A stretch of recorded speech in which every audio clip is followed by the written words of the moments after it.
Very good. I got a nice cutaway of every one of you.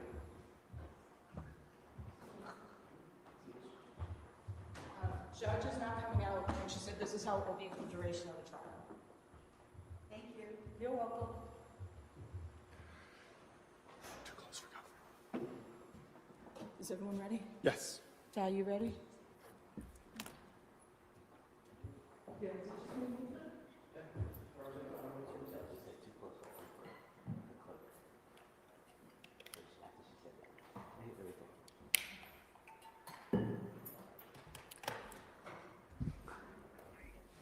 You roll on 5 or 6. Giant TV in the back. That's the screen I think we published. We'll bring him, she'll ask for him to be brought in. We're not gonna bring him in. Like, is that going to be out here too? I think so, yeah. I thought there was. Like the gallery can look at it. If we can have that, like the old screen was. Yeah. Let's see. It's all new to me.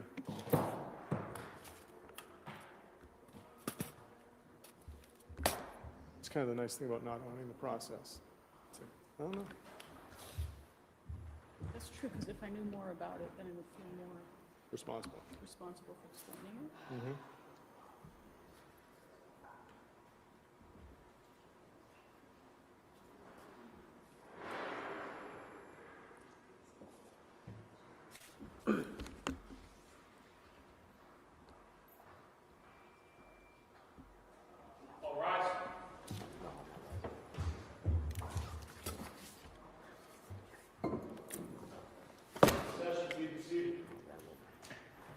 Good morning, Your Honor. In the matter of the Commonwealth versus Brian Walsh, criminal indictment 2023-0091, the matter is scheduled for a final pretrial conference this day. Defendants represented by attorney Larry Tipton and Kelly Porges, and the Commonwealth by ADAs Greg Connor, Ann Yaz, and Tracy Cusick. Counsel, starting with the Commonwealth, kindly identify yourselves for the court and the record. Good morning, Your Honor. Gregory Connor for the Commonwealth. With me as Assistant District Attorneys Ann Yaz and Tracy Cusick. Good morning. Good morning, Your Honor. Kelly Porges on behalf of Mr. Brian Walsh. Good morning. Good morning, Your Honor. Larry Tipton for Mr. Walsh. All right, good morning to everyone. We can bring the defendant in.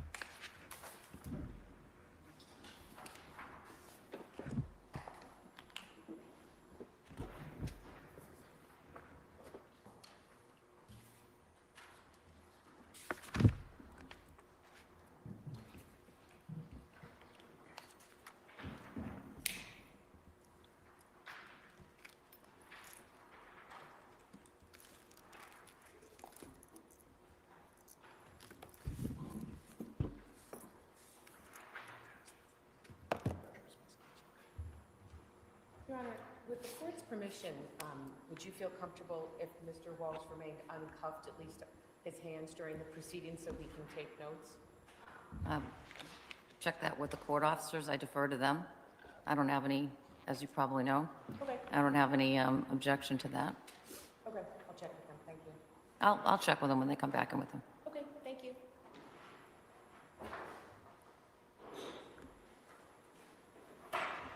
I certainly don't intend to have his hands cuffed during the trial, so. Of course not.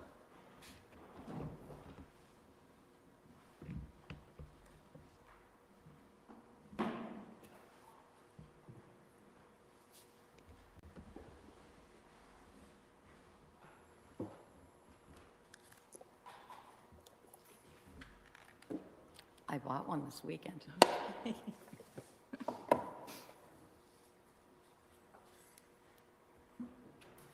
But thank you, Madam Clerk. You're welcome.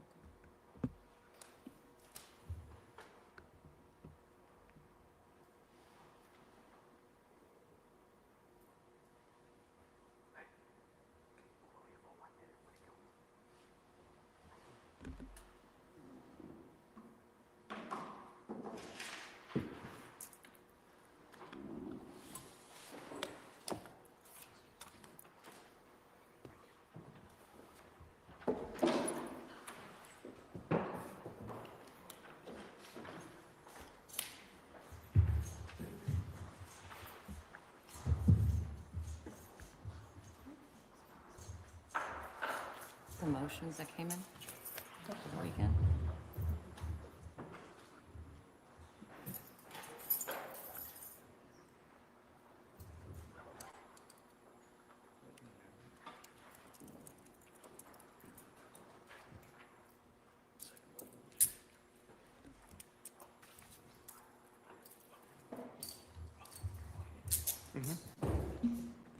All set?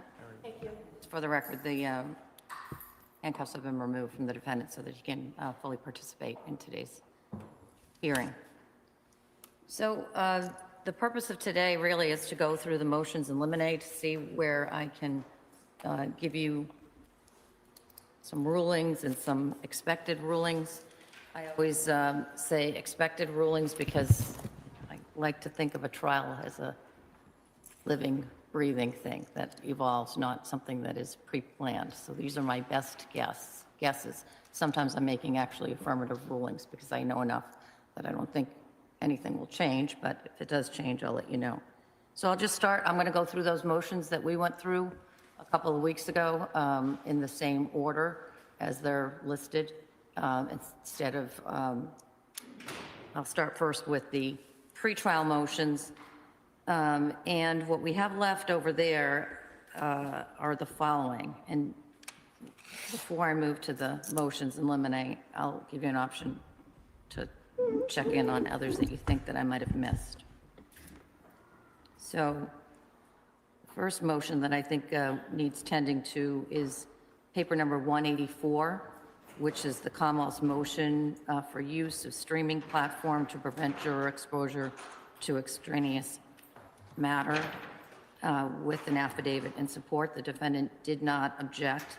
The request is to use the standard Zoom format. The court intends to do that. And so that motion is allowed. There will be no other streaming platform used in this trial other than Zoom. Any questions about that? Your Honor, just briefly, there's the standard Zoom platform in which remote users are able to unmute themselves, and then there's the other version where they can't. I don't know what the name of that is. Are we using that version? We're using the version that they can't unmute themselves. Thank you, Your Honor.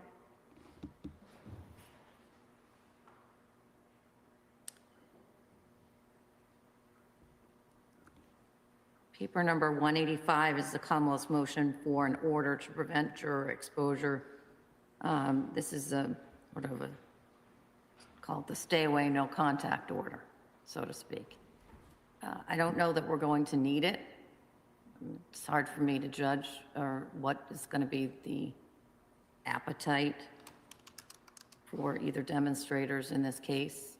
I don't see anybody outside yet. And I'm hoping it stays that way, frankly. Your Honor, I think the parties are all also hoping it stays that way. In the event that there's any information suggesting that there might be any sort of demonstration outside, how could we communicate that best to the court, information that we might... Through the clerk. The best point of communication always is Madam Clerk. Thank you, Your Honor.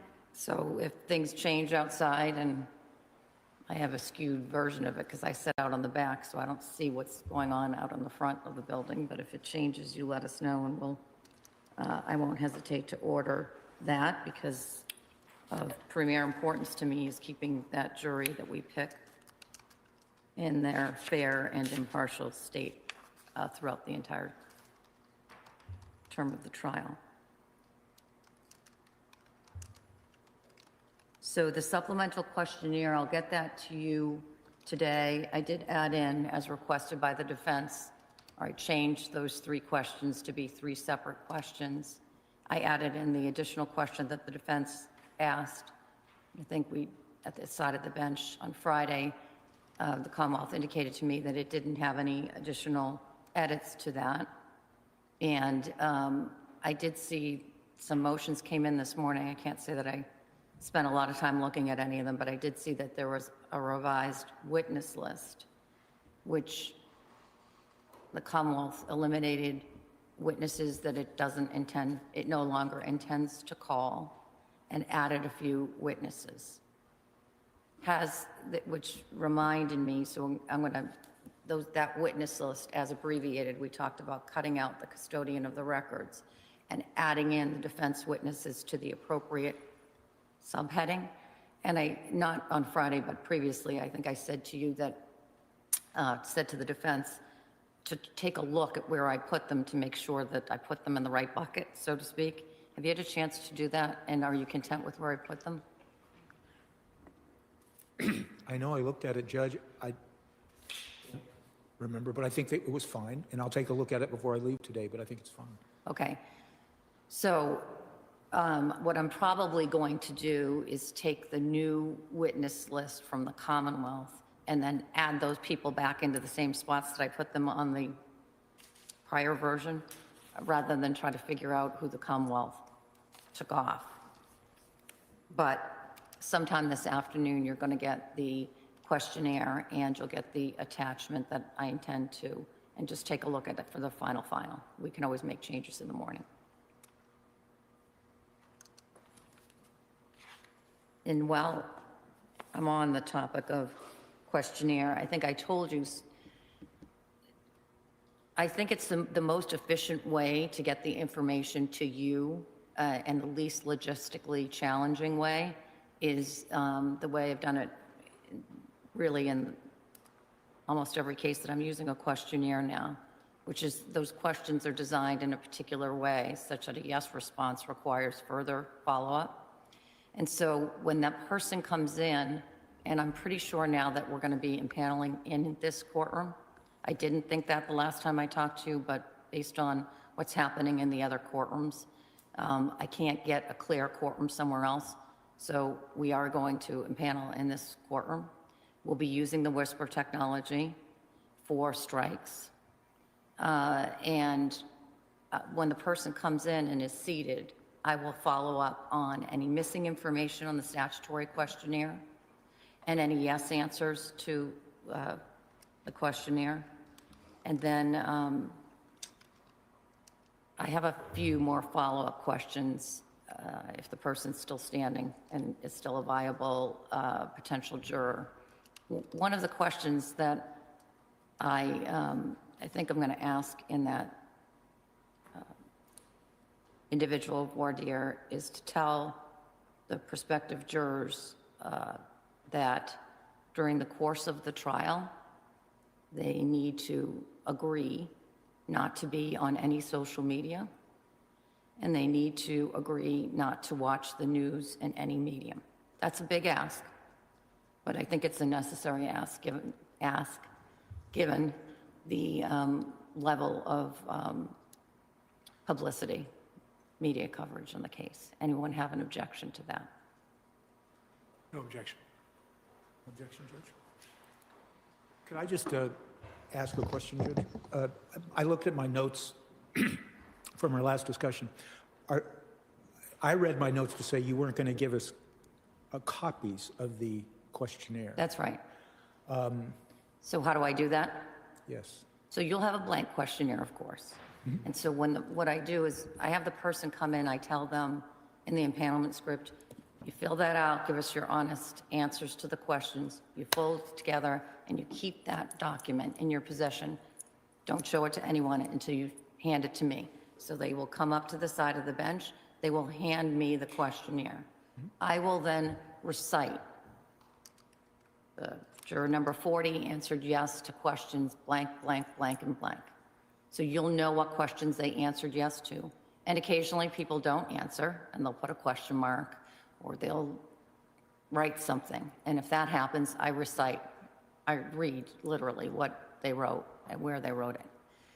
And if you at any point want to look at the questionnaire, that's fine with me too. I just want to prevent the both the time and the paper that's involved. Jury selection is so paper intensive anyway, the last thing you need is more questionnaires. But if you want to look at the questionnaire at any point, that's fine. And then at some point, the very last question, as you know, on the questionnaire says, whether this would disclose anything that would be personal to you. I presume that some number of jurors are going to answer yes to that question. At some point, typically at 1 o'clock, I will have the required hearing under URIP to seal those questionnaires. and you have to give, under the rule, you have to have a hearing. So it'll take about 2 minutes, but we will have that hearing at some point during the early stages of the trial. Thank you, George.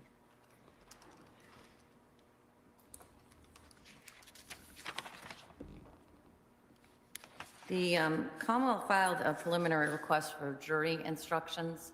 I just want to bring that to the defense's attention with regard to the elements of all of the crimes, so that if there's any objection to that, the murder one is really the SJC's, and I don't know that you're going to be dabbling with that, but with regard to the others, just take a look at those so that we're all on the same page with regard to the elements that are attenuate to the other crimes, all right? We have, Judge, and at the appropriate time, we do have an objection to some of their requests, but we'll deal with that when that wants to. Okay. I think we're a little before that point, but I'll be happy to hear you whenever you want to bring it to my attention.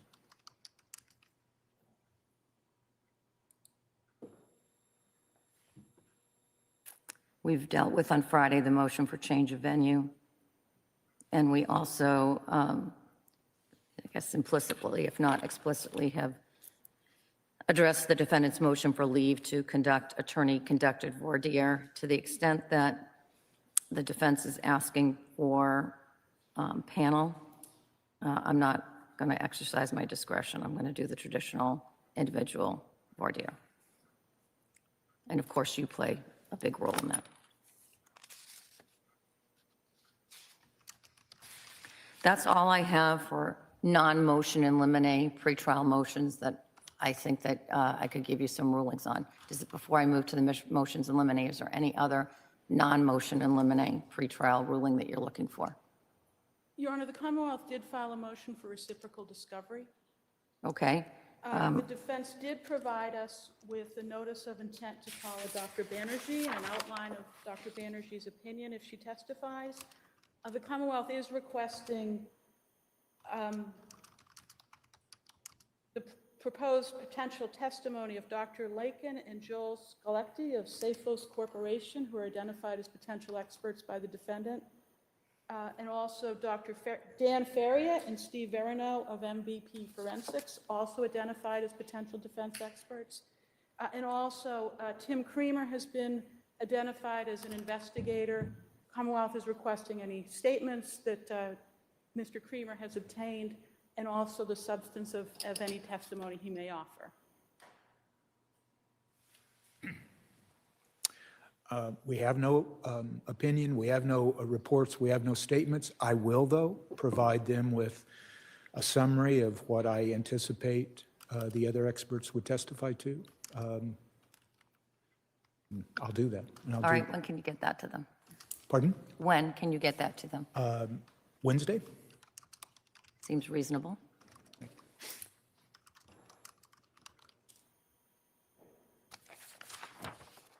Any other non-motion and limine motions?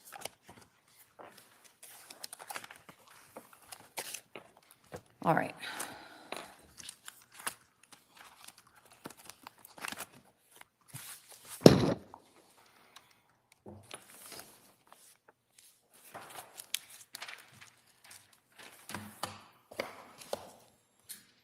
So I'll move to the motions in limine, and I'm going to take them in order, I think, with the exception of maybe one of them. When we get to it, I may pull that to the end. So paper number 187 is the Commonwealth's motion in limine number 1. It's to provide the jury with a means to review electronic exhibits during deliberations, and the defendant did not object to that as of at least 10/31. Same position today, right? Yes. It's allowed. The Commonwealth needs to ensure that the laptop that is in the jury deliberation room is contains no other information other than the information that's necessary, the software that's necessary for the jury to review the material evidence. We will do that, Your Honor. There is a special laptop that will be used for that purpose, and it will be provided to the defense to inspect it. All right, and that was the second part of my order, which is the defense is ordered to review that laptop before it goes in to make sure that we don't have any glitches. Paper number 188 is Commonwealth's motion in limine number 2. It's to notice of any visual aids defense intends to display during opening statements. The defendant objected to that. Is the defendant still objecting to that? It is. We are. The motion is allowed. As to opening statements, I want to see any chalks that you're intending to use. It's for your own good. Because if I determine that there's something on that chalk that is inadmissible, you are not going to be able to use it because you're not going to be able to turn it around. Go right ahead and state your objection on the record. Well, Judge, I would just like to explain something.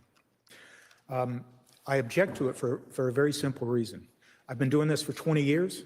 I've never had an objection in either my openings or my closings when I've used visual aids. Secondly, I only include visual aids that I know are going to be exhibits that are admitted. If I have any question about anything that I would use visually for the jurors, I approach the DAs, I approach the court, make sure that we're all in agreement that's an exhibit. I don't use Then why are chalks. you objecting to it then? Because it gives, if I give it to the Commonwealth before I make my opening, they have a roadmap, they have a preview of what we're going to say. Everyone's supposed to be getting a preview of the evidence. Not of my opening and not of my thoughts. All right, I'm not going to engage in a discussion about this. Any chalks that you intend to use that are not agreed to exhibits need to be shown to the court and to opposing counsel. Okay, Judge, just so I And understand. it can be the morning of, but it's going to be before you're holding something up in front of 16 jurors that we spend 2 weeks picking a jury for. Not happening. And I don't want it to happen, but let me just clarify something. I understand the court's ruling so far. Chalks, but not what we know to be exhibits. If you have, and I know you have, agreed to exhibits, then you don't need to address that. Those are agreed to. You know it's agreed to. You can show those. Fine. If you have chalks, different thing, that you want to put in front of the jury, I am not letting you stand up before the jury without me seeing it first and the Commonwealth see it first. It can be the morning of, but I do not want you showing a chalk to our impaneled jurors without me seeing it first. I understand, Judge. All right. Paper number 189 is Commonwealth's number 3. It's for notice of any third-party culprit evidence. The defense has indicated that he understands what the rules are and you're going to abide by them. There's no ruling necessary. Paper number 190 is Commonwealth's number 4, notice of any proposed reputation testimony. It also relates to, I have them in my notes, see paper number 193 below. 193 refers to any bad character, bad reputation of the victim or any of the witnesses, and alleged prior bad acts of the victim or any witnesses. The defense has objected to that, arguing that he intends to bring in evidence of general reputation evidence. Is that right? Your Honor, at this point, we don't have any notice of specific reputation evidence that we'd either offer through cross-examination or in any case in chief for us. Okay. The concern I do have is the Commonwealth has indicated they expect to introduce evidence, quote unquote, that Anna Walsh was a loving mother who would never have abandoned her children and was a dedicated employee. So I'm sure the government is aware of the restrictions on how this evidence will come in, but that may or may not be relevant. And so I'd ask the court to revisit this before they seek to put this information in. All right, Commonwealth. Thank you, Your Honor. Your Honor, the Commonwealth does plan to call witnesses who will testify as to their observations of the victim at her employment. Her employer will testify, as well as her former employer, who was the New Year's Eve guest, will testify as to her. Is it Metlu or Mutlu, or how do you pronounce his last name? Mutlu, Your Honor. Mutlu? Mutlu. Okay, I'll try to remember that. Thank you, Your Honor. The Commonwealth will be introducing evidence to those persons regarding the victim's work ethic and, Observations or interactions with the children? yes, Your Honor, observations and interactions with the children. All right. I'm not going to give you any firm rulings on it. You raised your objections at the time. I will tell you generally that I probably will allow observations of her, not to an excessive amount, whatever that in my mind becomes excessive. But general observations as to the victim's interactions with their children is permissible. Your Honor, I would just add that the law is clear on this. They can't have specific acts, so an observation would be a witness giving their opinion or testimony on a specific act. And so that's not admissible. What they're allowed You're right, opinion or testimony. So observations, how are observations of her with her children relevant, which I suspect may or may not be relevant once we start? And it can't just be a limited number of people. So one person from her work saying that she had a good work ethic, the case law says you cannot do that. It has to be the general reputation of a community. And so I guess we will just raise the objections at the time. I just wanted to put the court on notice that Right. any of this testimony could just be inflammatory and prejudicial and invoke sympathy of the jury to hear that she was a great mother and a great employee. All right. I hear your objection, and I encourage you, and I know that you don't need any encouragement to make the real-time objection at the time of the trial. And I'm just trying to give you some basic guideposts of what my present thinking is with regard to that evidentiary issue. Anyone want anything more on that particular motion? No, thank you. Not at this time, Your Honor. Commonwealth's number 191, motion to eliminate number 5, is to allow in-court identification the defense asked for, and the Commonwealth has now given, I see this morning, a list of the witnesses who will so identify. Any issue that I need to be aware of with regard to that? No, Your Honor. All right. So that motion is allowed without objection, and the Commonwealth has satisfied the defense's request to provide names as of this date. Number 6 of the Commonwealth's motion to eliminate is to preclude reference to or introduction of irrelevant conduct of testifying and non-testifying police officers and agencies. The defendant objects, and I'm happy to hear further argument on this if you wish, but the defense's objection to me was, I wrote in my notes, it depends on what the Commonwealth does in its case in chief. And so you've alerted me to the issue, and we'll take it as we go along. With regard to a preemptive ruling in that regard, nor do I think that it would be part of your opening statement, because the opening statement is supposed to be a preview of what the evidence in the case will be. And so the defendant may not open on this without raising it with the court. It wouldn't be expected testimony at this point based on your opposition, or seek to introduce that evidence without readdressing it with the court affirmatively at the time that you're going to do it. All right? Commonwealth's number 7 is paper number 193. I think we just went over that with the other one, so I'm going to bypass that. Paper number 194 to Commonwealth's number 8, to admit photos of digital devices rather than the actual devices, and the defendant did not object, and that's current today. That motion is allowed without objection. Let me pause on 195, because I think we're going to have to go through. Let me just say, first of all, Commonwealth's number 9 is to admit the defendant's 4 recorded interviews with the police. I saw this morning, but I haven't really had a chance to look at it. The Commonwealth supplemented its legal briefing with regard to statements of Miss Minor and of the minor child.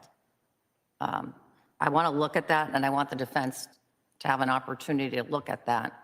I looked the case over quickly this morning, but I frankly didn't have much time to deal with it. But I'm going to circle back to that motion, because I think we're going to have to go sort of on the micro level and start going statement by statement, which is going to take some time. So I'm going to put that towards the end of this hearing. Paper number 196 is Commonwealth number 10, to admit NCIC missing person form for Anna Walsh. Defendant didn't object, correct? Correct, Judge. It's allowed. Paper number 11 of the Commonwealth's motion in limine to admit photos and a short video of Anna Walsh as she normally appeared. The defendant objected. So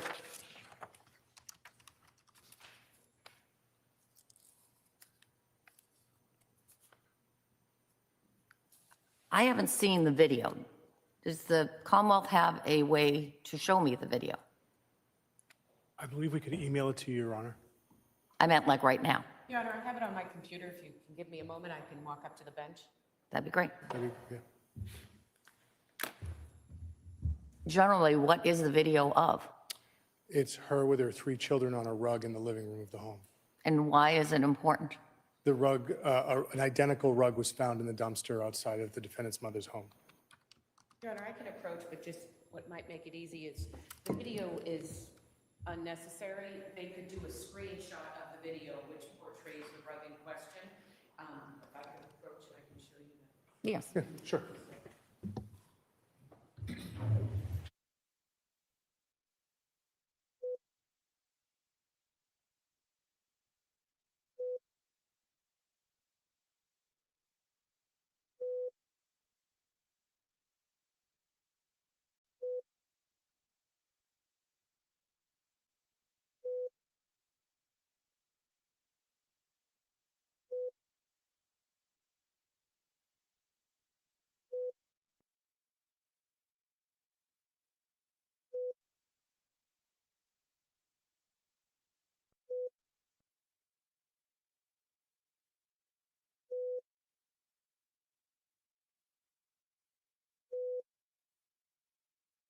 I think it's incredibly inflammatory, and if their sole reason for introducing that is to simply show that that rug was in the home, they can do that with a screenshot. No objection. All right. That's the ruling you were going to get, so it's good that you, there is no reason that the video needs to be played. So just take a shot of it, show the shot. Now, I'll sit with down. regard to the other photos, you need to use, it's sort of like autopsy photos, in my view.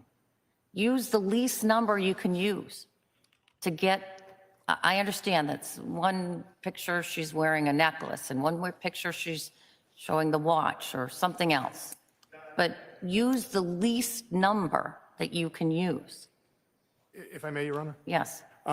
So I agree with that, and we tried to cull it down. So there's one with a jacket, there's one with a watch. The black jacket. Yes. There's one with a watch, and there's one with a necklace. We can probably take away 1 or 2 from what we submitted, because I believe that there's one where she's with Mr. Mutlu wearing the watch, so maybe we can delete that one. So we're talking probably about 4. Your Honor, the other issue is those photos can also be cropped, and there can be a stipulation that the cropped photograph showing a person wearing the necklace, the coat, is in fact a photograph of Anna Walsh. So they have sent a parade of photographs. I think that there's other ways to serve that purpose, and some might be stipulations. So this, Well, I'll let you work out whether you have any stipulations, but even if you want it that way, doesn't mean that the Commonwealth wants it that way. And the Commonwealth gets to, hold on one second.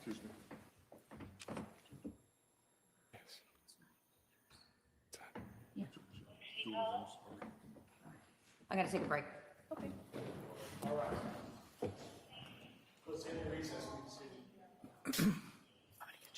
No, I'm fine.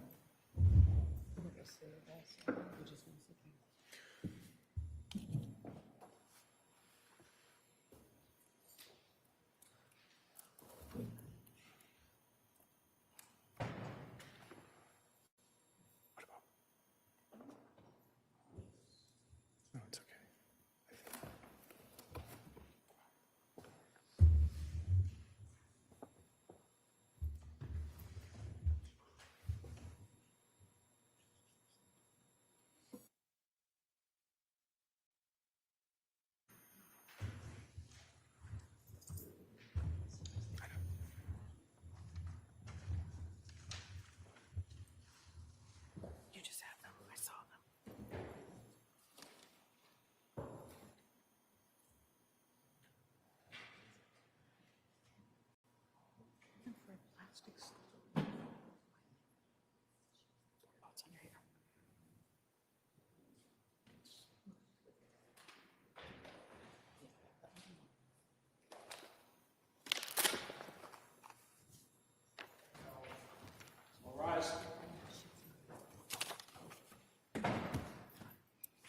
the session, please be seated.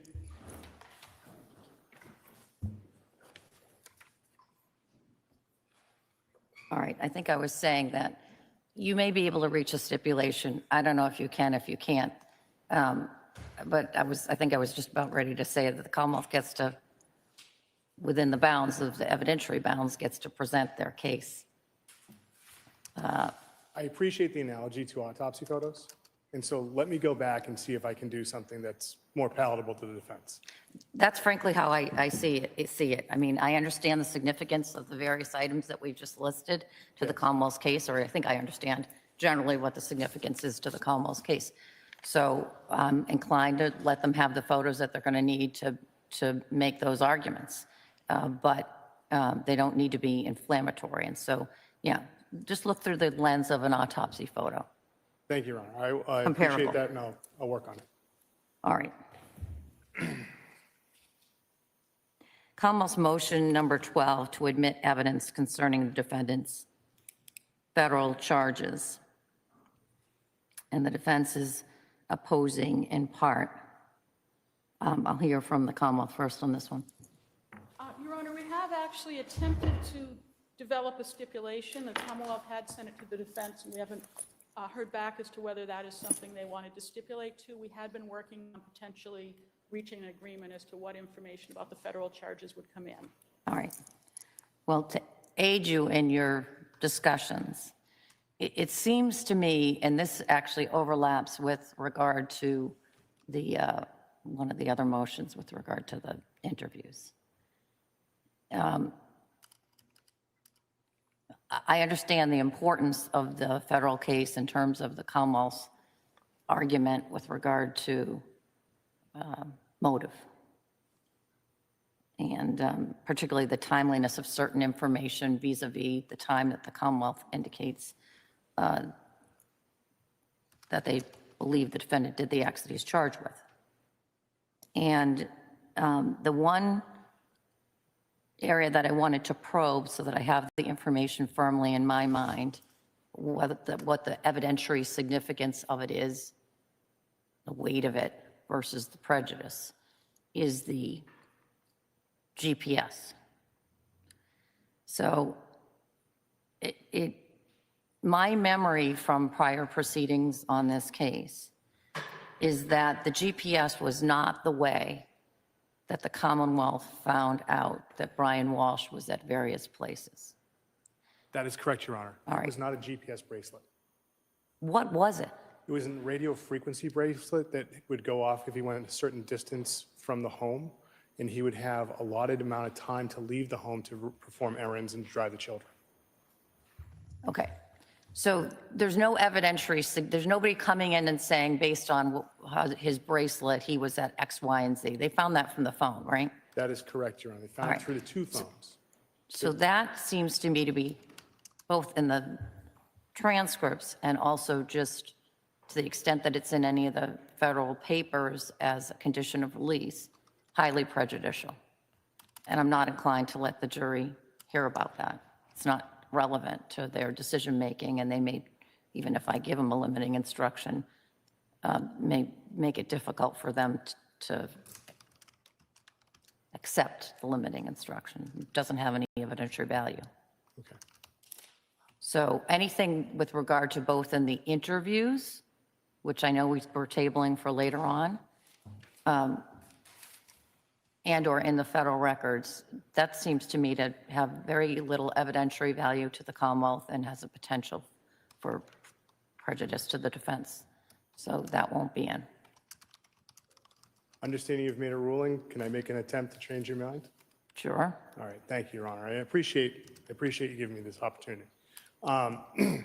So with the defendant's ability to have windows of time that allowed him freedom to leave from the house, it allows the Commonwealth to show the premeditated nature of this crime and that he had windows to clean up after the crime was occurred. That's a different thing, though. The fact that he has windows of time that he, or certain parameters that he has to be at home, and that comes up in the interview at one point when Attorney Minor makes mention of Yes. that. and I don't know what we're doing with that yet, but Okay. putting that to the side, I don't think that what you just said about windows is the same thing as I'm saying about being on an electronic bracelet. Okay. Okay. Because Think there's different prejudice that attaches to those two things. The fact that he had restrictions, that he was on federal supervised release, and that he had some restrictions is going to be known to the jury. It's integral to the case. But the fact that he's on an electronic monitoring bracelet is a different thing, Okay. in my mind. Thank you, Your Honor. I understand your rule. But keep on objecting, as I know you will, but that's sort of the dividing line that I'm drawing in my mind's eye right now.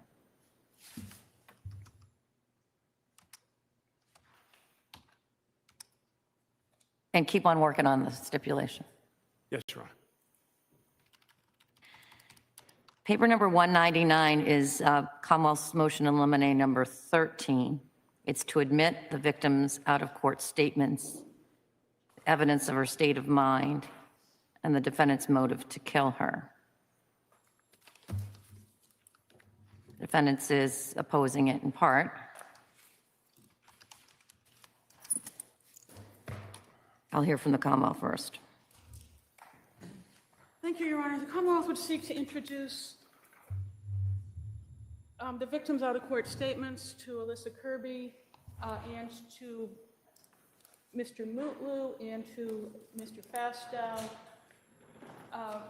as to her state of mind, which was known to the defendant.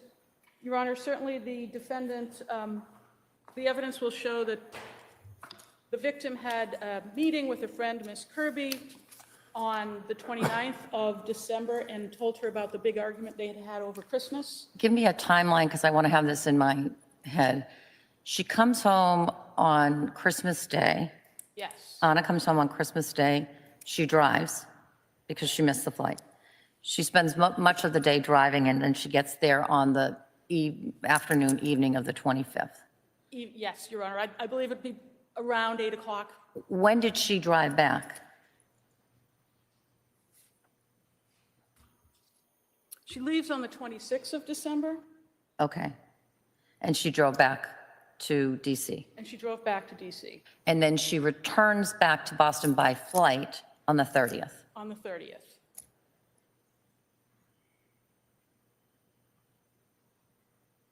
All right, that's helpful.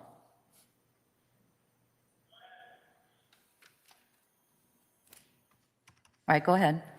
Your Honor, on the 29th, when she's still in DC, the night before her return to Boston, she goes out to dinner with her friend Alyssa Kirby and talks about the big fight that she and the defendant had, and tells Alyssa Kirby. She'd been home for Christmas. Yes, over the Christmas break, or the day that she was home.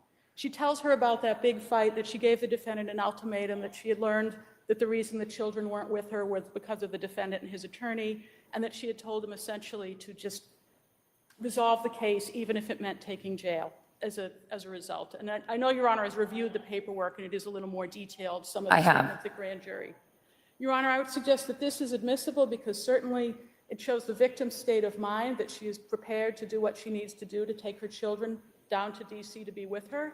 She had a very highly compensated job, and I know Your Honor is familiar with the circumstances of her moving to DC without the defendant and the children. I suggest that that is certainly known to the defendant. He acknowledged and alluded to a big fight over Christmas in the recorded interviews, and indeed said that he had learned after fighting with the victim previously over Christmas, and I believe he said Thanksgiving, that he was not going to fight with her over her alleged need to return to Washington, D.C. for a work emergency. Suggests this is highly probative of the victim's state of mind and the defendant's motive to kill her.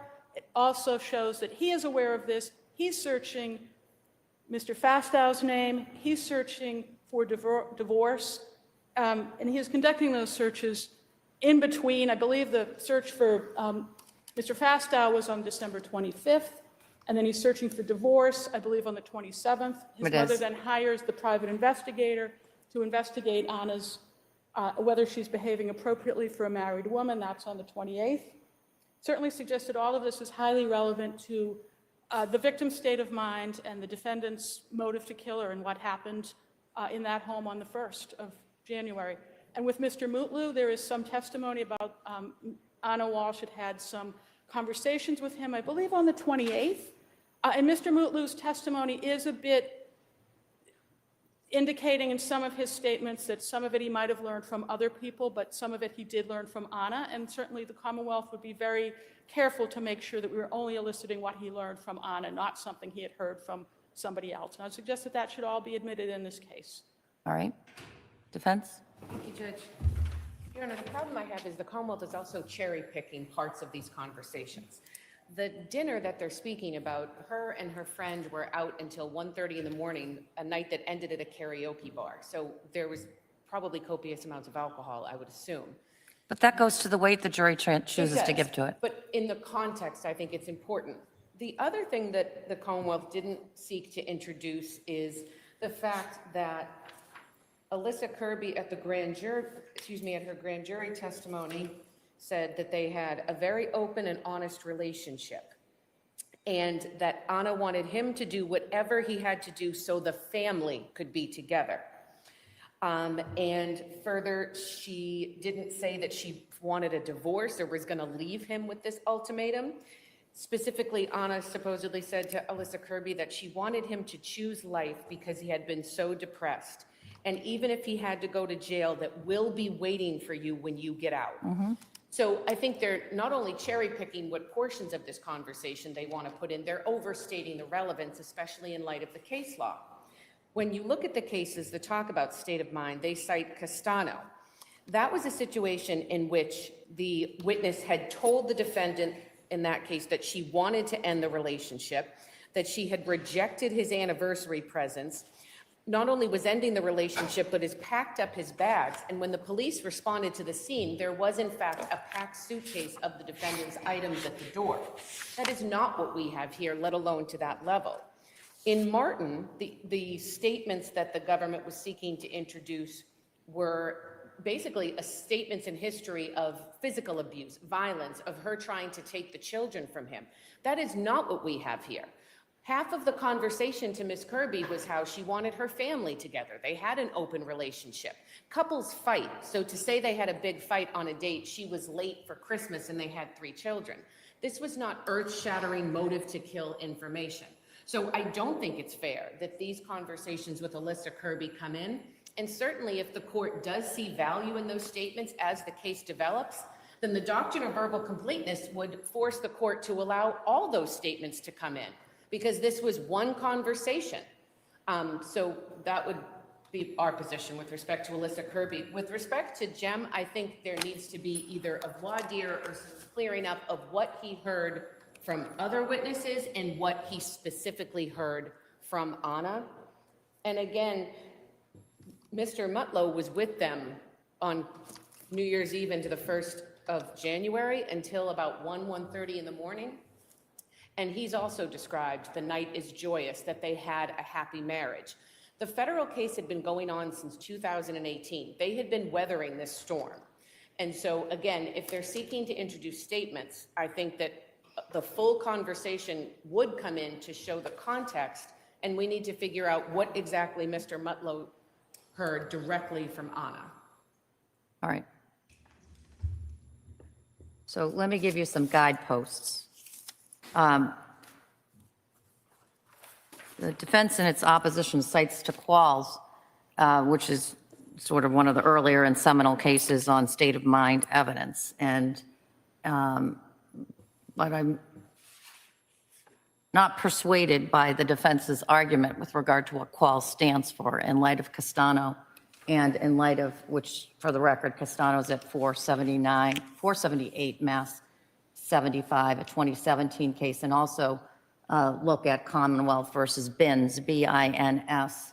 That can be found at 465 Mass 348, a 2013 case at head notes 17 through 22.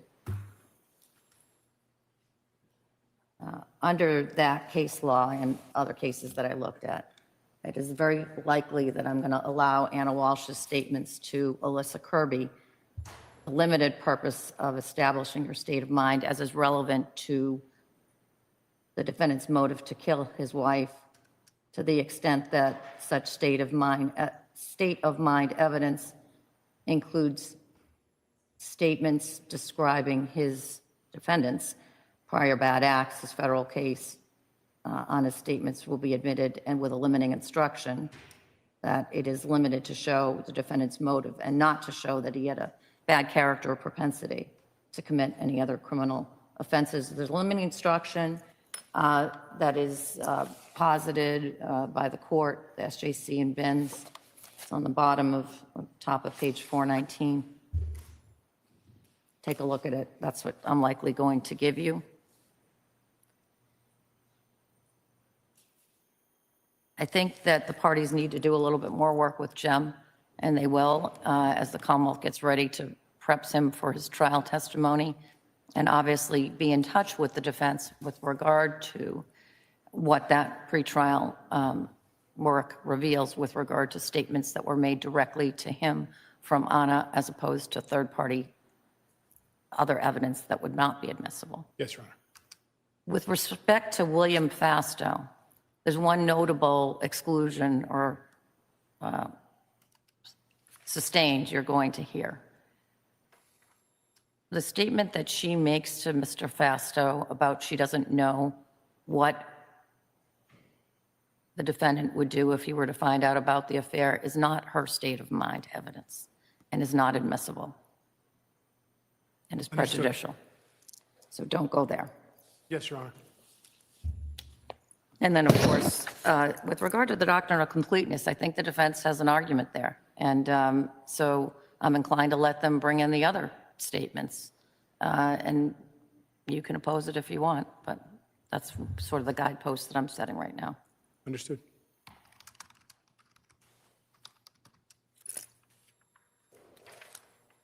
All right. Paper number 200 is Commonwealth's 14, to allow the admission of text messages conversation as of 11/12. I wrote, the defendant had not filed a written objection.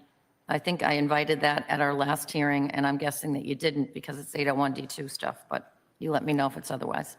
So, Your Honor, with respect to the text messages, I think maybe we have some objections to some of the portions of the text messages, but specifically, and I did talk about this in Another paper? defendant's response to Commonwealth motion in Lim 13. The William Fasto text messages, I don't think that any of them are admissible and the jury should not receive them. There is no evidence about state of mind in them. It's text messages about two friends who are having an illicit sexual romantic affair. There's no evidence by the government other than speculation that Mr. Walsh ever even saw these messages. Is it speculation? I mean, he says in his own words in the interview that somehow her text messages are showing up on my phone or something to that. And I'll go back and listen specifically, but we did cross this issue once before, and that was my recollection. Maybe it's a failed recollection. No, the statement that you're referring to, there is a conversation between Mr. Walsh and the police where in the same paragraph, he says, I'm messenger, not I message. And then there's talk of Facebook messages popping up on its phone. So I don't think it's clear. And even if the court were to infer that iMessages came to his phone, there's no indication that those came to his phone. The text messages with Anna Walsh and Will Fasto ended at about 10:30 on New Year's Eve. Mr. Mutlow was at the home until 1:30. He specifically said, either during an interview or his grand jury, that at no point did he see Mr. Walsh on his phone. He didn't see Mr. Walsh on his wife's phone. He, again, described jovial, happy, up until the time he left at 1:30.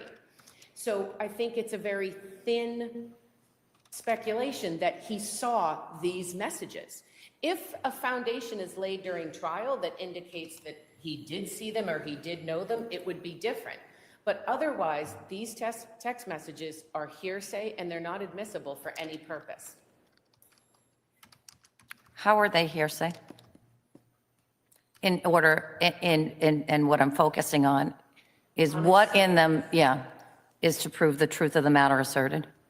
Well, then I guess we'll have to look at each, and that's sort of where we're going to end up with the transcript, I suspect. Well, then it kind of reverses the question back to the government. Why are they seeking to put this text message history in? They're putting it in because they want to wave it around and say she was having an affair and he knew and he killed her. That's what they want to do. And I think if there was actual evidence or proof, other than speculation, that he had seen these messages, was angry about them, we'd be in a different posture. But that is not the case. And so why are they trying to put them in hearsay? Her messages, her statements are hearsay. So what other purpose is it coming in for? I don't see a purpose other than to just wave this in front of the jury. Mr. Fastow is going to testify. He can certainly testify to the relationship between him and Anna, the duration, the time, but those text messages should not go in front of the jury. All right. Kamala? Please. Your Honor, in addition to the defendant making statements about her iMessenger appearing on his phone, he also told the police that her phone was upstairs on New Year's Eve. He told police about some quarrel she had had with someone over text message, and then had been put her phone upstairs in their bedroom. Abdullah. Yes. That's different than Mr. Mutlu's testimony that she was using her phone all night. So I suggest that's certainly. Let me ask you this.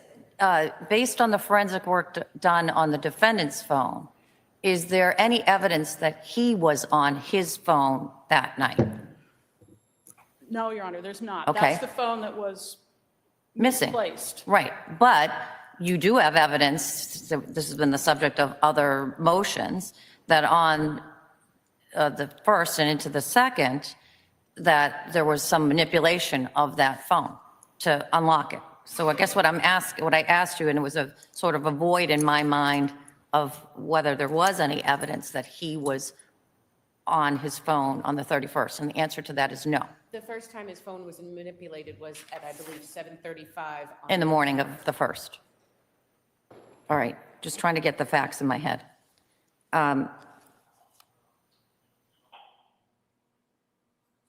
Well, more to follow on this as to individual text messages, and I want you to be focused on whether or not they are being offered for the truth of the matter asserted, and if they are, what your positions are, and see if you can make some headway on this. Thank you, Your Honor. Oh, Your Honor, the only other thing with respect to the messages, and this could be an email instead of, I just wanted to, we can certainly check, but if I could have the government verify if the messages they are proposing to introduce between Mr. Walsh and the other witnesses, if they have been edited at all, because we have like pages of text messages over a couple days to various witnesses, and I don't know if that is just the chunk that they are taking, or if they went in and cut out any messages. Okay. And by the way, I'll talk to the council afterwards. Okay. by the way, this motion that I'm talking about, we started to talk about Mr. Fastow and Anna Walsh's text messages. But to the extent that they're the defendant's text messages, which were the subject of this, then that's in a different bucket in terms of evidentiary ruling. Maybe not as important to you either, which is why you went to the other. Right. Okay. Commonwealth's number 15 is to admit internet history from devices in the defendant's residence. Your Honor, the government has produced 2 binders that they expect to introduce into evidence. One is a binder of the gray MacBook, and then the other one is a binder of, I only have 2.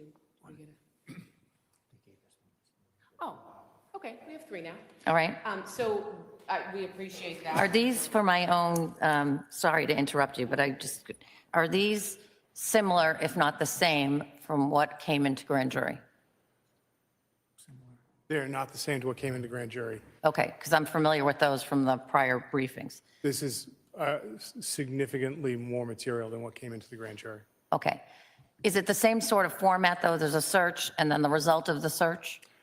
No, Your Honor, this would, I would suggest, be from a Celebrate report, and we have copies here that we can give to the court to review. Okay. But the Celebrate report for the MacBook pulls from two different databases, so you see the same search twice or the same visitation twice. So let me ask you this. I have some questions that I need to process in my head. Yes, The searches that are done, is there forensic evidence that shows that the searches were done on the MacBook Pro yes, and not on the iPad? yes, All right, that's what I suspected, but I haven't asked and nobody told me that. I assume that that was the case. yes, Because that was not the state of the evidence, as you know, at the time the case was indicted. yes, Your Honor.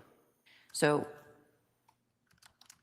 and from that time, and that is March of 2023 when the case was indicted, are you saying that the forensic work has uncovered additional searches beyond what was known at that time? Yes, Your Honor. Okay, and what's the volume of that? So the MacBook report, that report that was generated is approximately 1,000 pages long. Okay, is that where this search, I hate to be so graphic, but well, it's not that, this isn't that graphic, but this, in paper number 201, I learned of a search that I had never seen before, which is We're objecting to that one. right, Okay. so that was not part of the grand jury. It was not part of the grand jury. What is the date of that search? That is, I believe, forgive me because there's so many, but I believe it's in and around Christmas. So it's It's before. Pre- Before. January 1st. Yes. Is it around the same time as the divorcing, Yes, Your Honor. around the 27th? If I may, I have a cheat sheet for myself. 1227. It's 12/27, Your Honor. And it is approximately 8 hours before the searches for divorce. So, Your Honor, there were more searches and hits in general on this topic, as you might see on someone's device. This particular search, the name was, I'm trying to be, it was also about having a threesome and impregnating someone. There's multiple searches for porn. He is an adult male. So I think to just cherry pick this one, and I don't care about the porn part, so to speak. I mean, it's inflammatory, but it's the second part of that search, cheating wife. So that goes to the issue that we just talked about before, about his state of knowledge and what reasonable inferences can be drawn from that search being done on the 27th. That goes to that is an argument with regard to his state of knowledge on the 27th as to whether or not his wife was having an affair, right? I could care less about the porn part of it. No, I understand. I think, but without getting into a semantical discussion about pornography, I think that there's millions of different interests, predilections of what people Sure. might watch or like, and I think that it wasn't just cheating wife. It was cheating wife has threesome and gets impregnated. So to say that could have been ancillary to what the content of the material was. So I think it's inflammatory. So when the Right. court, So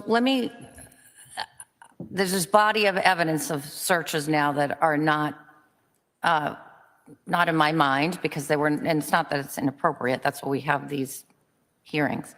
But what would be helpful to me is if the Commonwealth, A, can provide me with those searches, and B, if you know, and it's not too much additional work, identify, and maybe it will become apparent to me because there's only the list of what you knew at the time of grand jury is pretty much encapsulated both in the grand jury transcripts, but also in the affidavits. Your Honor, we're prepared to give you the binders and a list of the items that we would seek to elicit at trial from the binders. All right. And we'd give that, of course, we've given the binders to counsel, but whatever we give to the court, we give to counsel. And then if there are particularized searches that the defense is objecting to, I know you will raise them with me.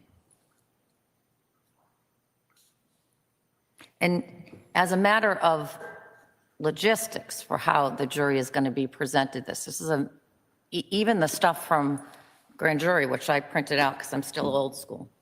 is binders worth of materials that I have still with me. How are you going to present this to the jury?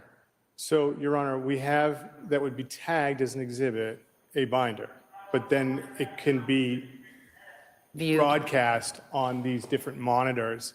So we can ask the witness about a certain entry in the report and put the entry on the screen, and then have the witness testify from the screen saying, this is what occurred in this entry, according to the report.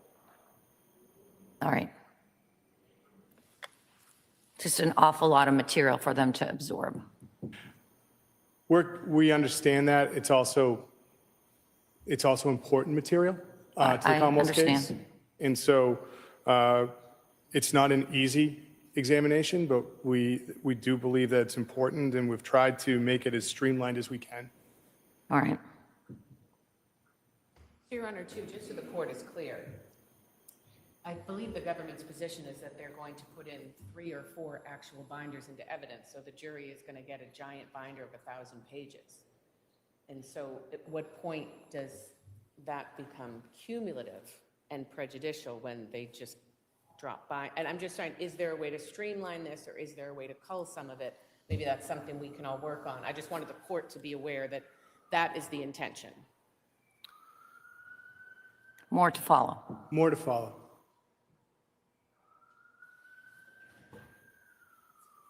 All right. Paper number 16, to introduce Axios investigations hired by Diana Walsh, December 28th, 2022. Defendant is opposing. So what is it? Is the Commonwealth just seeking to admit through a person presumably that comes from Axios, because Diana Walsh is not on the witness list? Yes, Your Honor.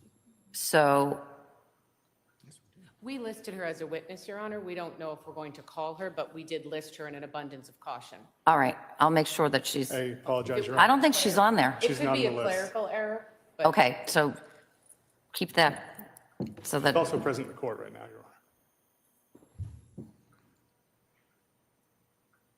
well, do you want to do anything about that? I didn't know she was on the witness list, so I didn't move to, I didn't move to sequester her for this hearing. So I didn't understand that she was going to testify, Your Honor. I apologize. All right, so,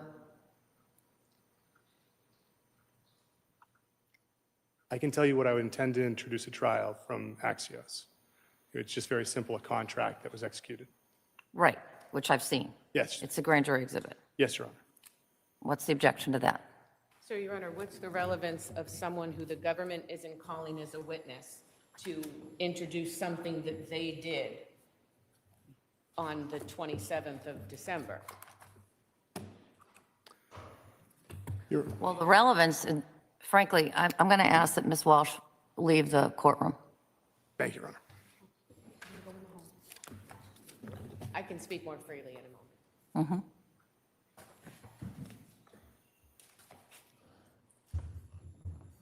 Thank you.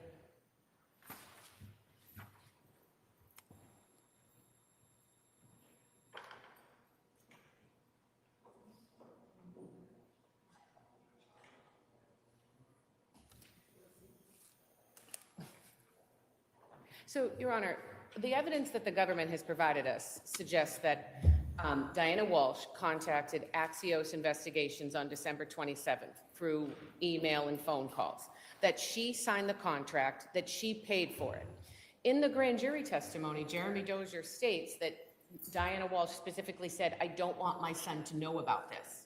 So they're trying to basically say, she did this, we have no evidence that he was part of it, knew about it, directed it, paid for it, and it's just prejudicial and But there, inflammatory. I read somewhere, and it has to be in the grand jury, I read somewhere that the connection to the defendant is that she wanted to do this for some time because of the psychic, the whole, and that she went to the defendant or said to the defendant, I want to do this, and that he tried to rebuff her and say, no, I think his words were, Anna's a good girl, and she's not having an affair, something to that effect. But then I also read somewhere, it has to be, again, in the grand jury, that he then gave her the name of Axios. So even though he said, don't do it, he gave her the name of the company that she hired, right? So if the government is going to elicit that information, The only way that comes in is through Diana Walsh. and they did not list her as a witness. So even if there was evidence that the government was planning to introduce that Mr. Walsh supplied the name, that doesn't indicate he paid for it, knew that she finally did it, was interested in the results. The evidence we do have is that the mother saw a psychic, and even the testimony, or excuse me, the evidence suggests that when Mr. Walsh was speaking to other people about it, he was dismissive of it and even told his wife about it. So I don't think it's appropriate that they get to introduce the contract or the fact that Diana Walsh hired a private investigator on the 27th unless they're going to call a witness to link it to him and that he knew about it, wanted it, and was invested in the results. Otherwise, it's not relevant. So, Your Honor, you were right about your memory of the grand jury testimony. That statement of the defendant giving the name Axios, that comes from his mother. So But you don't have her on the witness list, so how do you make that connection without her? that's fair. We were suggesting it was a reasonable inference by the amount of contact the two of them had, and that he saw her frequently, and that he talked to her frequently over the phone. But again, we were trying to be very limited with what we were entering. It was just the contract through the private investigator. So with that, I think Ms. Porges, her assessment of the evidence is correct. And so I don't want to belabor this issue. That was the only thing we were trying to get. We were not trying to get any statements of the defendant, nor were we trying to get any statements of his mother, simply the contract. Well, you make whatever strategic decisions you're going to make, but that may lead for a paucity of evidence on linking his knowledge to it. That's your choice. Understood, Your Honor. All right.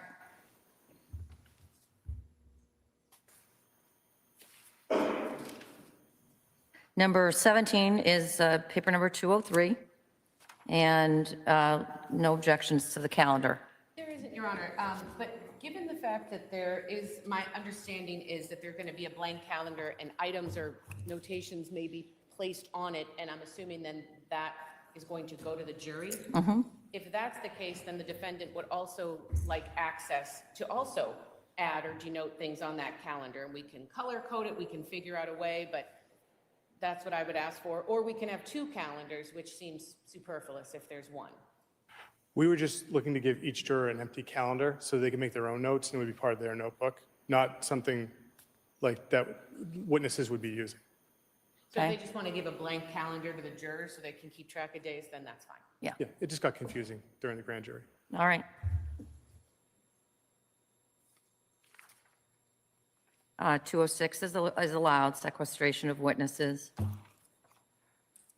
207 is a review. Commonwealth took no position.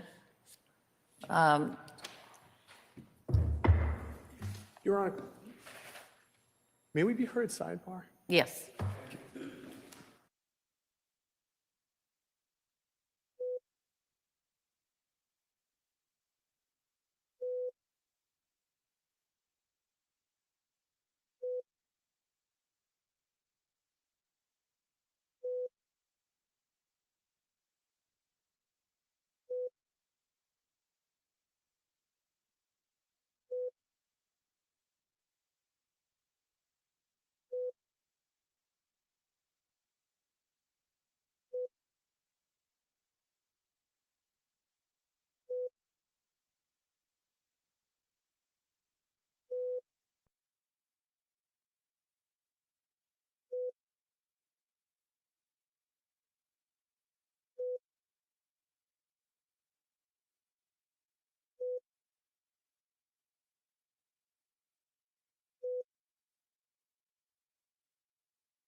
Your Honor, with the court's permission, is it okay if Ms. Walsh comes back in? No objection? Sure. Thank you.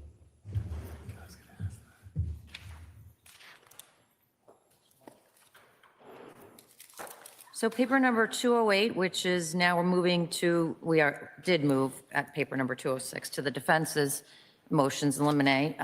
Paper number 208 is defense number 3.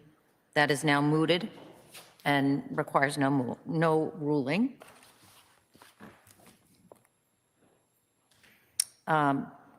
Paper number 209, defense 4. Commonwealth has indicated they will not seek such opinion, so no ruling is needed. Paper number 210, defense number 5. Commonwealth will not seek, no ruling is necessary. Your Honor? Might we ask that a similar order regarding any awards or commendations for any defense experts that may be called? That they may not elicit that from those experts? Well, to the extent that it goes to their qualifications, they need to do that. They need to know that the person's qualified, but no excessive lauding. How about we say that? On either side.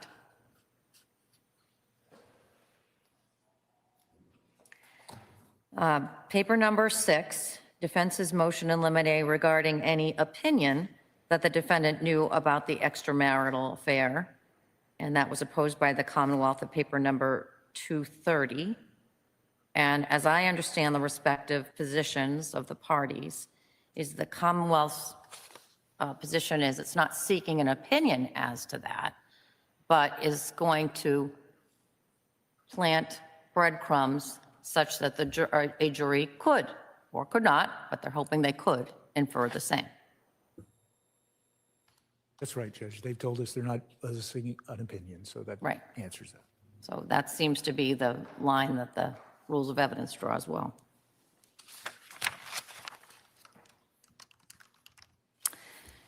Paper number 7, defense number 7.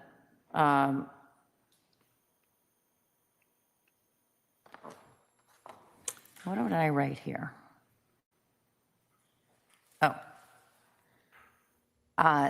Is paper number 212, and it's regarding opinion evidence, and the opposition was at 231. And I wrote to myself, what more do you want? And under what authority? Well, all I'm trying to do, Judge, and all we're trying to do is keep these witnesses from taking the stand and start offering opinions as opposed to the facts of their investigation, that they not be asked opinions that they have not provided in all of these reports. Because when you read through the hundreds of pages, and what they've given us is all this search data and everything, that's fine. But they can't then elicit, do you have an opinion about what this means? They can't do that, and that's why we filed this motion. That's all.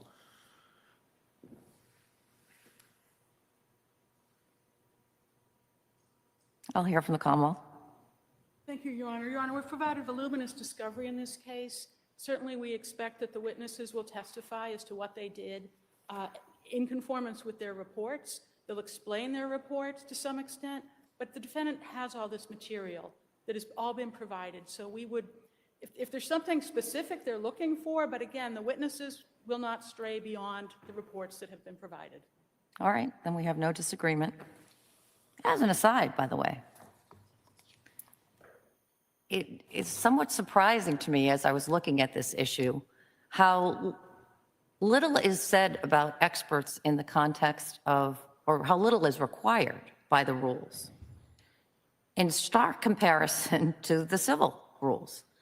And I can't resolve that in my mind, why the drafters of these rules sort of make a heavier burden on the parties in a civil case with regard to expert testimony than is expected in a criminal case. I don't know why.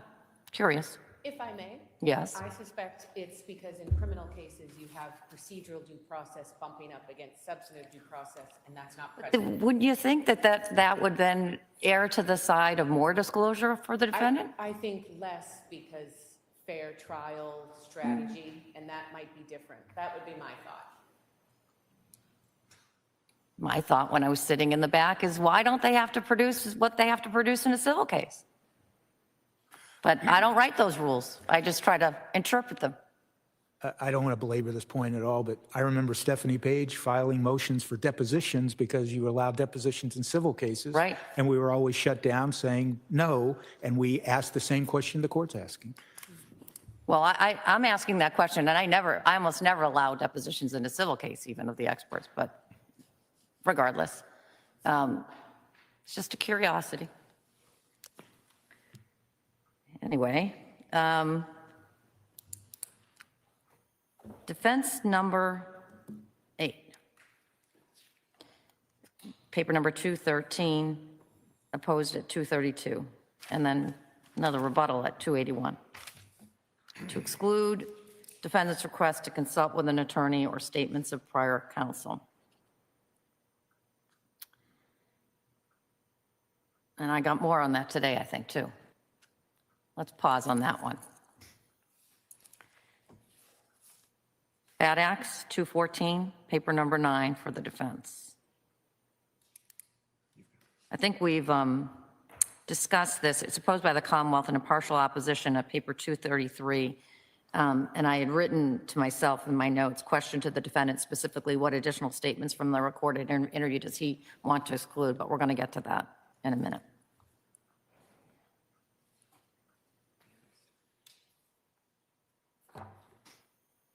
Paper number 215, defense number 10, motion in limine regarding witness characterization of evidence or of the defendant's behavior. The Commonwealth has said it will not seek character evidence, but will offer evidence of the defendant's behavior through observations. Is that right? Yes, Your Honor. All right, that seems reasonable and likely where the line's going to be drawn. Number 11, paper number 216, asking the Commonwealth to designate and provide notice of specific statements and internet searches contained in the digital data seized to be introduced at trial.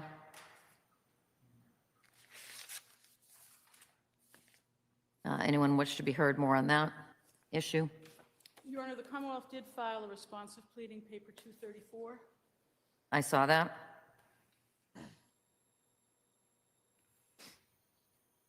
I will say that the Commonwealth's opposition at 234 seemed to take a reasonable approach, and likely where the line will be drawn.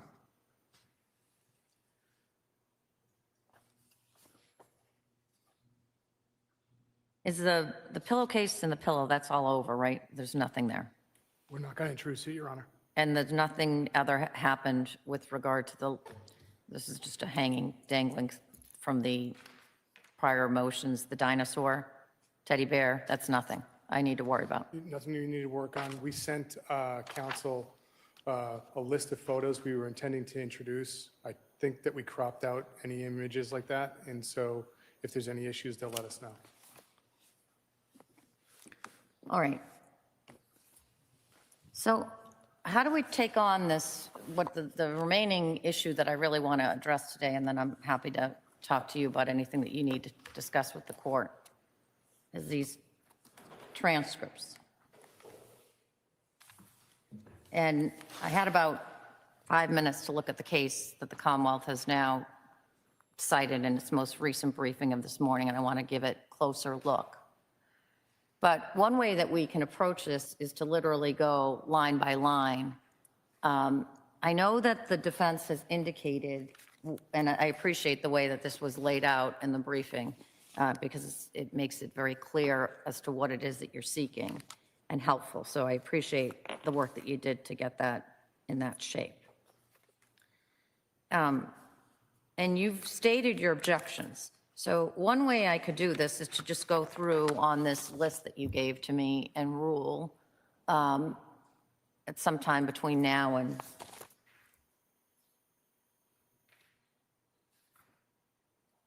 before the evidence is played, and give you a little bit more time to brief it. I will say that as I said to you at the side of the bench on Friday, that I think that there's a evidentiary issue that needs to be decided with regard to what the scope of the employment of Ms. Minor was. And I'm not sure how this new law fits within that analysis. If it does, if it's just a separate analysis, it almost seems like it's a separate thing completely. And a separate vehicle or avenue to admissibility, these adopted admissions. But I want to give the defense time to respond to that because it just came in this morning. And as to many of these statements, and so that you don't misunderstand where I thought I was on Friday, which was alerting you to the issue of agency, I'll call it. And I don't want either of the parties to be misguided by what I said to you on the side of the bench with regard to that. And what I mean by that is this. Even if Ms. Minor's, Attorney Minor's statements aren't coming in, even if they weren't coming in, I never intended to not allow the Commonwealth to tell the jury that she was present there. So whether her statements come in is very different than whether her attendance at the interview was going to come in. And I think in the opposition that I saw, the papers that I saw flying, I think the Commonwealth, maybe based on what I said at the side of the bench on Friday, thought that I was excluding the latter as well, that is, her attendance at the interview. I also want to remind you of something that I said at the side of the bench on Friday, which is much of what Attorney Minor says is repeated by the defendant. And so the cumulative impact of those statements is not significant for the most part. There may be statements that she makes that are significant.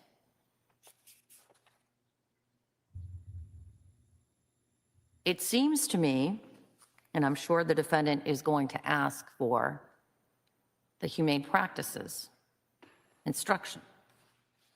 And if that is the case, it would seem to me that the dynamic of what is going on in that home during those interviews is relevant to that, specifically Thomas's role. I see you nodding your head no, but then I get to the later interviews. Maybe there's not enough in there for you to care about it. So why are you nodding your head no over there, Attorney Tipton? I appreciate the time to respond. I was reading their cases at 4 a.m. That's not the best time to be reading cases. If the court... I was blissfully ignorant of it at 4 a.m. I didn't see it until 7 a.m. So if the court's... we will file a written response. My understanding is the court's going to give us time for that. And when's a good time to have that filed? You said you would make a ruling before the evidence started, so Right. I'm just wondering. I mean, honestly, the next couple of days, we're going to be busy with picking a jury and maybe even longer than that. So, I mean, I don't, as long as I rule on it, Friday. yeah, as long as I rule on it in time for you to make the appropriate edits and I don't ruin, you know, the poor IT person that's going to be tasked with doing the edits Thanksgiving. How deep into the case are these transcripts coming in? Potentially the first day, Your Honor. Well, great, thanks. But the good news is like you said, a lot of it was cumulative. And so in going over that, particularly the interview in the 7th, when we looked at it, like, there's really not a big problem with a lot of these. So we'll start working on some of those redactions. And we gave a list to the court of the things that we didn't object to. So we're going to start working on this. So curiously, and I just want to make sure that this was a conscious decision on the defense's part and not something that was unconscious. There's some of what she said that you kept in. You know that. Well, attorney, No, there are some statements that you did not ask to be, and so, from Tracy Minor, Judge? yes. Well, then that was an error. That's the highlight, didn't carry through then. Okay, all right. Because, and I don't want to interrupt the Commonwealth, and we're going to file a written response. Let me just lay the groundwork for it, though. Sure. The court brought up the humane practice. We footnoted in a pleading. We never asserted humane practice. We're not asking for humane practice. Okay? All right. That is the bottom line here. And the Commonwealth's citation to sheriff in their latest briefing, they misstate what the law is. The law is if humane practice is a live issue, the court is required by law to give it humane practice. It's not a live issue. We've never raised it. So I want to set that groundwork. All right, I appreciate that.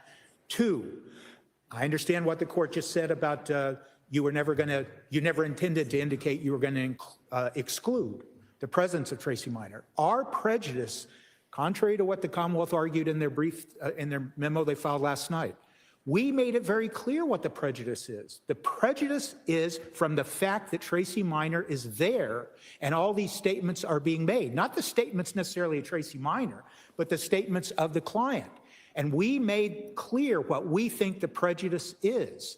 And that prejudice, once again, we'll lay it out in more detail, but that prejudice is the same type of prejudice that flows from the Commonwealth's reaction to Proctor and I won't go into anything about Proctor except for the fact that once Proctor's integrity was impeached, the Commonwealth moved away from it, moved away from him. Why?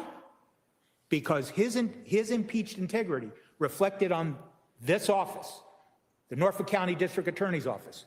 Our prejudice is that what happened at these interviews, that Tracy Minor was there, that the jury can take that to say, as we said, either he's lying to his attorney, therefore he's lying to us, and they can't believe our representations during the trial, or his attorney was complicit in the misrepresentations he was making to the police because she chimed in, but she was there, and so now we're making misrepresentation on his behalf. That's the type of prejudice we're trying to avoid, and finally, we're going to be arguing, why is it relevant, especially when you take the humane practice out of it? There is no relevance to Tracy Minor being there. So we'll brief it, but I wanted to lay the groundwork for that. All right. So I appreciate that preview, and I appreciate the reminder with regard to the humane practices, both for myself and also to the Commonwealth as we move forward and try to resolve this issue for you. And could I just make one more suggestion? If the Commonwealth could take the highlighted sections that we provided to the Commonwealth and you. Yes. And just now, go take those highlighted and maybe color code all of these statements they've listed. Wouldn't it make it easier for us all? Well, I think we can get down to, I think if you get rid of the cumulative stuff, you're really probably down to not a lot. Right. So that might be a good idea. What do you think about that? I think you're right, Your Honor. I think that the issue became with the transcripts. Once you started taking her out, it became confusing. So she would actually ask a question and he would answer it. Right. Or she would correct him on the restitution figure 3 times in a row. So then he's just shouting numbers out and it doesn't make sense.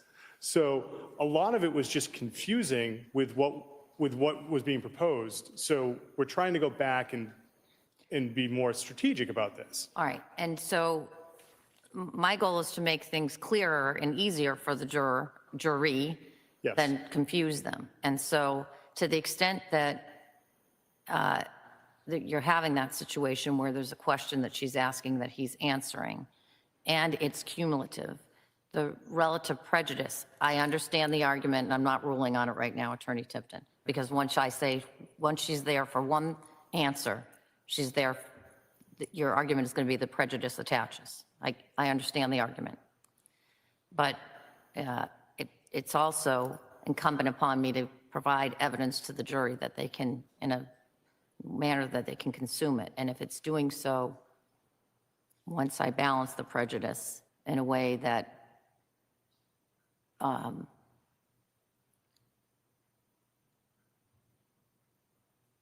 allows them to digest the evidence, but I'll think more about the prejudicial issue. And maybe you can get, there really is not a lot that she says that he doesn't repeat. So How about Friday on that color coding? Yes, Your Honor. All right?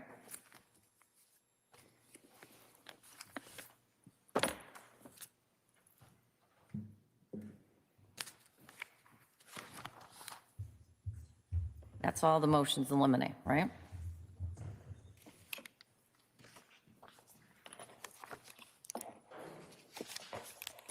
Yes, Your Honor. All right.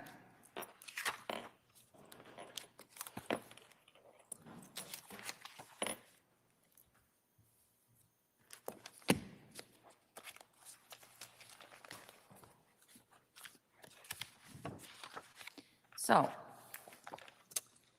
not much else that I have other than the jurors that were called in today were being used for a civil case. They're going to be told at the end of the day that they're being held over till tomorrow. And that's so that we will get a big yield tomorrow and hopefully both, I'm hoping to take 70 of the jurors tomorrow and the remainder will go hopefully to Crim 2 so that they can get their work done too.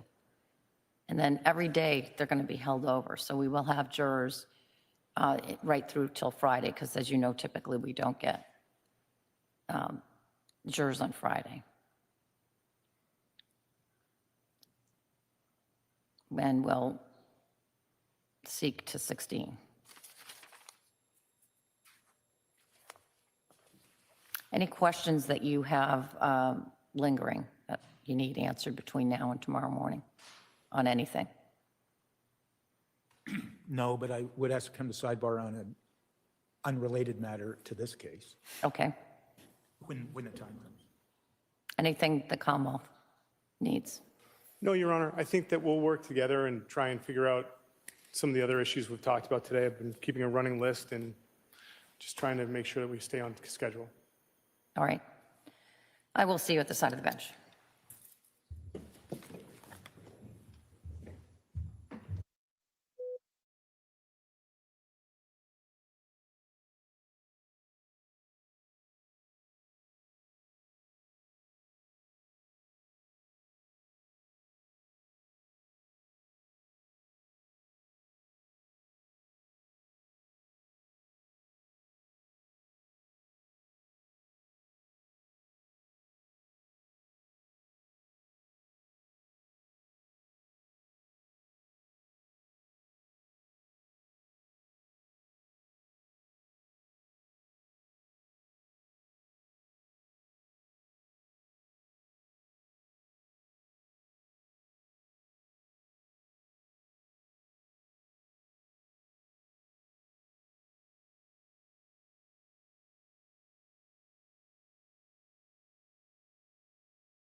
we'll see each other. We'll end today's work. I appreciate the commitment to do some further work on issues, but I think we're really in pretty good shape Yes, Your Honor. as we move forward to the start of this. I will get you later this afternoon what I believe is the most updated witness list, which will be attached to that supplemental questionnaire. Take a look at it carefully, and I made some changes, some other minor changes that you'll see in there. And I think we'll be able to give the court the binders of the internet stuff with spreadsheets of the isolated ones that we're looking at. All right, that sounds good. Thank you, Your Honor. Have a good day, and we'll see you back here at 9 o'clock tomorrow morning. You as well, Your Honor. Matters continue to November 18th at 9 a.m. Thanks, everyone.